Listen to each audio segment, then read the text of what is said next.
Hey, beautiful people. Welcome to Organizing an ADHD Brain, the podcast for anyone who's ready to ditch the shame and get organized in a way that actually works with their brain. I'm Megs, a professional organizing coach, organizing an ADHD brain owner, and recovering clutter human. While I work primarily with women, this space is for anyone who wants practical tools, mindset shifts, and a new way to look at time, stuff, and self-worth. If you've ever felt overwhelmed, scattered, or stuck in a cycle of starting and stopping, you're not alone. And you're in the right place. Let's build a life that feels calm, doable, and aligned, one mindful move at a time. Hey, beautiful people. Welcome back to Organizing an ADHD Brain. Happy Easter if you celebrated this past weekend, and happy weekend if you just celebrated a weekend, because all are important as long as you're taking time for yourself. Normally this week, I would go in with an interview because I have a ton of them in the works that I could release to you. And I've got a couple more interviews coming up this week that I'm really excited about. But I really wanted to talk about being neurodivergent, having ADHD, and what that truly means, because it's so much more than just understanding your brain and then being able to organize, and then life is a peach. I often joke around about going into the organizing business and wanting to create Pinterest perfect pantries and wanting to create spaces that looked perfect. I wanted to find the perfect bin that fit in the space so that you would be able to figure out what to put in places, and then life would just be so much easier. But once I started to understand my brain by reading books, by listening to people, by interviewing people, by talking to people about shared experiences, I realized it was so much more than that. And so when we think about neurodivergency, it's a brain difference. Our brains work differently than a neurotypical brain, and that's okay. Case in point, we have executive dysfunction. And so one thing that myself and a lot of my clients deal with is this perfectionist mindset, is that we want everything to be perfect. Pinterest perfect pantries, right? We want things to look so beautiful. We want things to be so beautiful, but oftentimes it's going to take more than a day to get there. But we want instant gratification, and we want everything all at once or nothing at all. Because when it comes to executive function, we have trouble breaking up these big projects and these big dreams of ours into smaller tasks. And oftentimes those tasks are mundane. They're the things that we don't want to do. Because we have an interest-based nervous system, we want to go to the things that interest us the most, that bring us a dopamine kick right away. We're going to avoid the things like doing the dishes, or let me quickly plan out what this could look like. We just want to go with the flow, and we want to do things because they genuinely interest us. But when that happens, we don't attack the big things. We simply just do the things that we have to do. It prevents us from being able to get to that end result, to what it looks like at the end. By doing so much research on neurodivergency and ADHD, it's allowed me to understand my brain so much better so that I could help others understand that you're not broken. It's just about going about things differently. The more education we have about ADHD and autism, it allows us to see things from a different perspective. Instead of just saying, gosh, I really wish that I could finish that project or even just start it. And why am I so lazy? Why can't I do it? You can now look at it from the perspective of, oh, I'm not great with executive function. I wonder what it would be like to break down this project into small tasks. And you're not going to be good at it right away because that's not the way that your brain operates. But the more you practice, you could. I'm not saying that your executive dysfunction goes away, because it doesn't. You're not healed from ADHD, but you get to start approaching things from a different perspective out of curiosity instead of from a place of shame and guilt. Because I remember when I would invite people over, I would spend hours trying to clean things and throw things in places and hide things to pretend that this is what my house looked like on a regular basis. By the time my friends would leave or my family would leave, I would be so exhausted and things would go right back to the way they were because things didn't have a place. And I literally tried to just do it too fast. But there's nothing wrong with me because I did that. It's just because I had no idea that my brain was different. I was trying to go about things from the way that I had learned them growing up. And that's another thing that we don't talk about very often is not only these neurodivergent brains that we're dealing with, but also the fact that likely our parents had neurodivergent brains too. But a lot of them didn't know how to communicate with us, how to get things done in a way that made sense. And that's because their parents before them didn't treat them like they had a say at all. They just told them what to do and how to act. And they either obliged or they didn't. And so it's so interesting to be in this generation that we're in today, because we are learning how to use our voice in a different way. We are learning how to parent our kids differently. And the more information that comes out about ADHD and autism or any sort of neurodivergency, it allows us to understand ourselves from a perspective where we can approach the world in different ways. And we don't have to just do it because someone told us that this is how you do it. And you either succeed or fail, and then that's it. You get to try it from the perspective of what would make sense for you and how it would work for you. This curiosity allows us to approach a project from this space of understanding that it's okay to not be good at something immediately, but also understanding what could work for your brain and what might not work for your brain. That's what I love so much about so many neurodivergent creators out there talking about this subject, because, for example, organizing, this is on my brain all the time. And my brain, if I let it run with a subject, it allows it to build these new neural pathways where I can find answers for so many different things. I have been thinking about organizing now for over a year and a half. Since I started my business, I have been approaching it from the perspective of, how do we do it so that it sticks, so that it's not something that we have to keep coming back to time and time again, that's going to make it harder for us to live. But what neurodivergent creators do is also make it a reality that it's okay, that just because you know how to do something or know how your brain works doesn't mean that it's going to be easy. And it's okay to still struggle gaining an understanding of what's going to work for you and how to even take action. But that curiosity is going to replace the shame and the guilt that so many of us have felt our entire lives. And it's replaced with openness. It's about what now? What now can I do to understand my life a little bit better, and from a place of understanding instead of from a place of shame and guilt? I wanted to do this episode today because I have talked about my daughter possibly having autism on this channel quite a few times, and I'm open about it. There's information going around right now about how autism ruins families. What an interesting way to put an entire group of people in one category. This is important to talk about when it comes to organizing or anything, because autism only ruins families if it's your perspective that that is the truth. If you've decided to own that as your belief, then you will look for all of the evidence presented to you that sustains that belief. And so if you see a mom struggling with an autistic, nonverbal son or daughter, but you don't necessarily know their lived experience, you're going to say, wow, that's awful. It's probably ruined their family, because you see how hard it could be to live with a son or daughter who's nonverbal and could need a lot more help aside from that. But autism doesn't ruin families. It's a misunderstanding of a neurodivergency that ruins families. It's the lack of support that ruins families. It's stigma that creates stress and harm that ruins families. And this comes with ADHD too.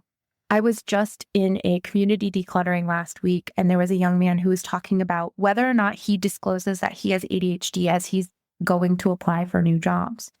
And that's ultimately up to you. You get to decide what you disclose to a new employer or whatever, but they're going to have their own perception on it based on what they were told. And if they believe something negatively about what neurodivergent means, then no matter who you are, how you show up, they're going to look for the evidence that sustains their beliefs until one day you prove them wrong, because you're absolutely incredible. But my advice for that person was, hey, I come from the corporate world. I've seen it done. I've seen people announce their ADHD. And I've also talked to a lot of professionals where they start to talk about, instead of announcing that you have ADHD, what if you talked about what your accommodations and needs are as a human being?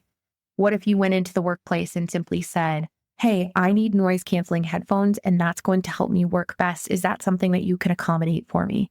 And in some cases in the corporate world, you'll have to go through a channel to be able to be provided that additional assistance, but that's something that you don't necessarily have to disclose to your direct leader. But that's why the education of this is so incredibly important. It's so important that we're talking about this, because it creates empathy and compassion. It creates a space where we get to talk about the things and the struggles that we're going through to start to come up with some solutions for it. Now, it doesn't mean that you always need a solution for every struggle you're having. Sometimes you just need to struggle and just to work through it.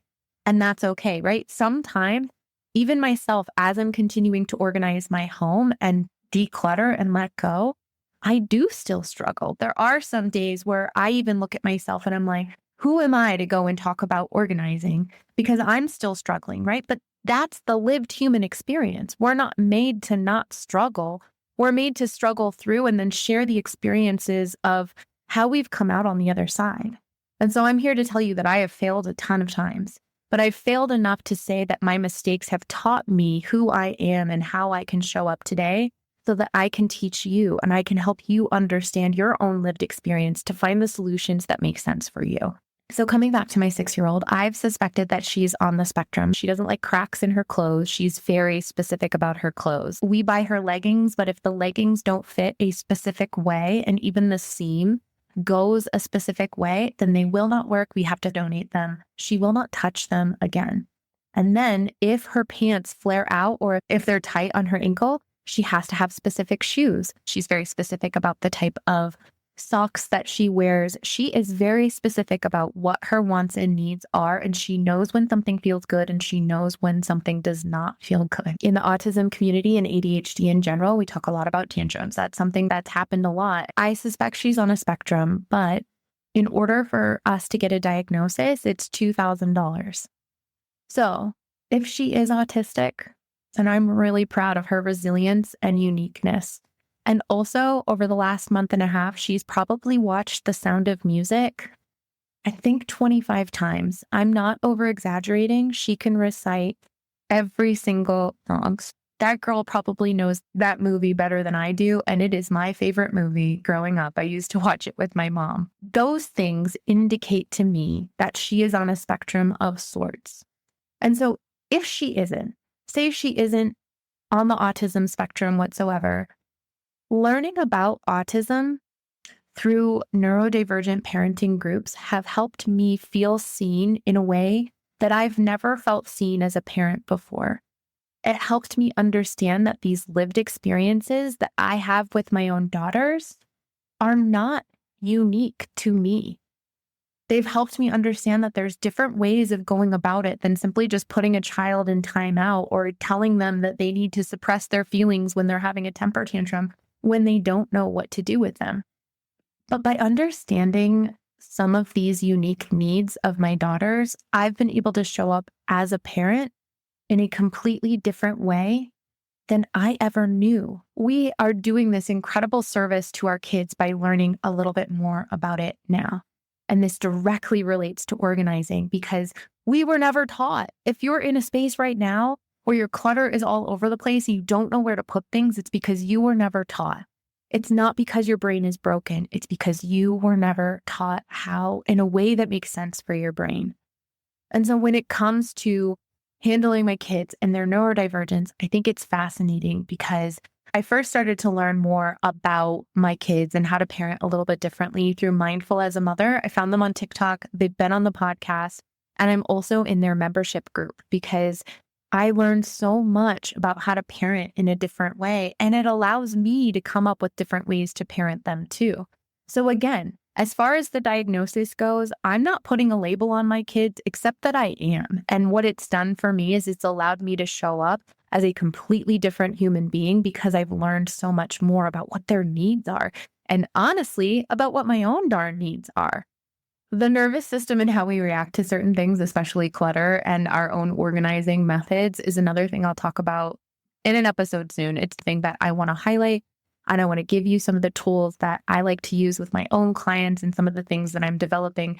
But understanding your own emotional states and your own habits when it comes to the things that you do is going to be one of the keys to changing your life and understanding your life in a new way. And being neurodivergent in a neurotypical designed world can feel challenging, but understanding our nervous system creates pathway to harmony. And instead of being in that constant struggle, you become aware because while your brain naturally wants you to do certain things, and there's certain things that you're naturally going to do because your brain is different, we've also learned so much about why our brain does the things that we do that we get to understand it in a completely different way. Which is why there's ADHD coaches out there and people trying to help you understand things from a perspective where you can take control of your life. When we think about diversity in this world, we often think about people who are Black and white, right? Different races. But when I think about diversity and how I've grown up learning about diversity, not only in school, but in the corporate world, and then in the world that I'm living in, people are listening to this podcast all over the world. You and I have completely different lived experiences, whether you're living in Texas, Massachusetts, Canada, France, South Africa. We all have differences of thought and of upbringing. That's diversity. We also have difference of skin color, diversity, right? But because we have differences of skin color, it means that we were brought up and we have different lived experiences from the way that we were brought up differently. But it's also diversity of culture and the way that we learned how to perceive certain things. It's diversity of beliefs and the way that we grew up learning about these beliefs. And now we're looking for the evidence to sustain these beliefs. And then it's diversity of the way that our brain works. And neurodiversity comes in many different forms. It's ADHD, it's autism, it's dyslexia, and beyond. The way that our brains work is fascinating. And when my therapist finally said that my brain doesn't work like everyone else's, I was in shock and awe. I just thought that everyone could do it so much better than I could. But it was when I started to understand my brain that I was able to take it so much further because I understood I wasn't broken, I was different. And I had to learn about how to do things a little bit differently. And what a blessing that was. So because we're different, and because we're having these conversations, because we're learning about one another, we get to show up so much better in this world. There's value in our lived experiences, and sharing these experiences fosters empathy. It reduces stigma and judgment, and we get to build compassion by sharing these diverse experiences, and each and every one of us is diverse and unique in our own ways. This all comes back to the day I finally understood that buying the perfect bin was never going to solve my organizing needs. That creating a Pinterest perfect pantry or having my fridge perfectly organized was not going to solve all of my problems. It wasn't going to be the answer to what my ADHD brain needed. That's why I continued to become an organizer, and that's why I created this podcast. And that's why I'm on a mission to help you understand that just because you're different doesn't mean you're not broken. It just means that we all need a little bit more education and think about the incredible things that we're going to continue to learn. It's just because I know a lot now and I'm sharing it with you, and just because you know a lot now and you're sharing it with others, doesn't mean that we're not going to grow and we're going to learn. Over this next year, we are going to learn so much together, and it's going to take us from this level to this level.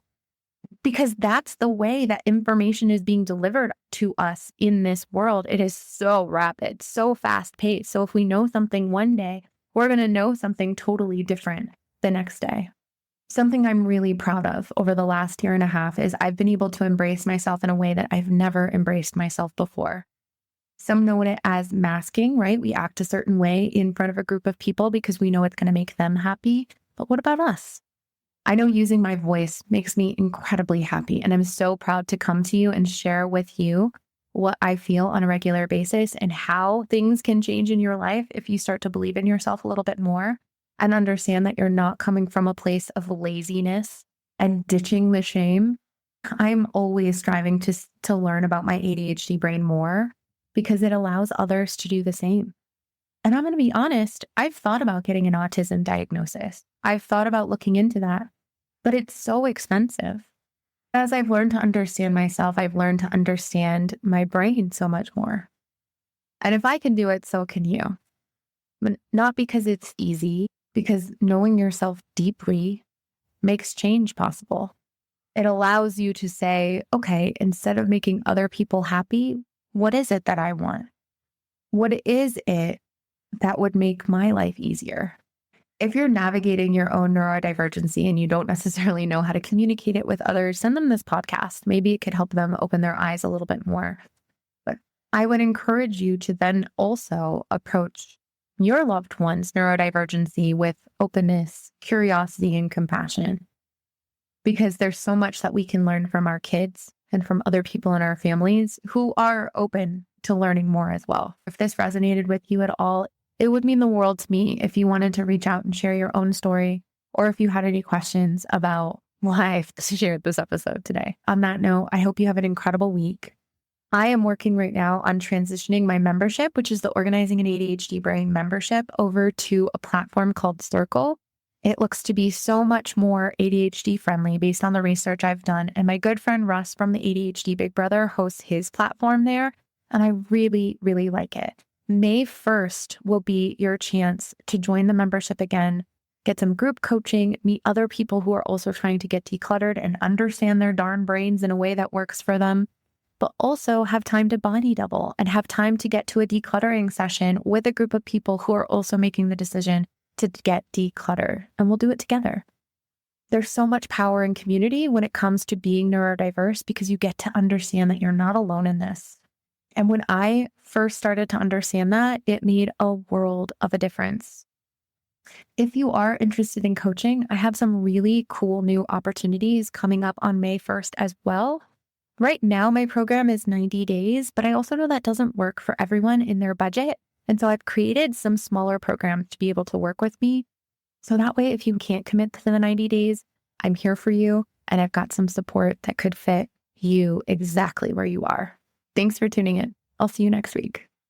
Thank you so much for spending time with me today. I love being a part of your journey, and I hope you found something helpful to take with you. If you're ready to get support in organizing your ADHD life, I'd love to invite you to join my community. It's a space built just for you. And if you're curious about coaching, let's chat. I encourage you to book a free call just to see if it's the right fit. You can get on my calendar directly from the show notes below, and we can have a chat. A quick reminder, I am not a doctor or a medical professional. Everything I share is based on my own experience as well as my coaching expertise. So please consult your doctor for any medical or ADHD related concerns. Until next time, keep going. Right where you are is a great place to start.